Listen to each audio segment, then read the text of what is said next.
நம்ம பார்க்க போகிற நேமிங் ரியாக்ஷன் வந்து Scott and Bowman reaction. So இதில் வந்து ரியாக்டண்ட்டாக நம்ம வந்து ஃபீனால் யூஸ் பண்ண போகிறோம். ஸோ இதான் வந்து ஃபீனால்.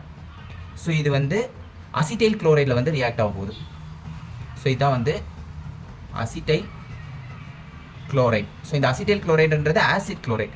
ஸோ இது இந்த presence of NaOH with pyridine use பண்ணும்போது இங்கே என்ன ஆகும்னா, இங்கே இருக்கிற இந்த சிஎலும் ஃபீனாலில் இருக்க ஹெச்சும் சேர்ந்து HCl பை ப்ராடக்ட் ரிலீஸ் ஆயிரும்.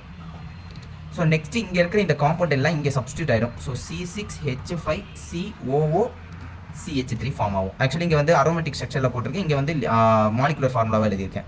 ஸோ இது பேர் என்னதுன்னா ஃபினைல் எத்தனேட்.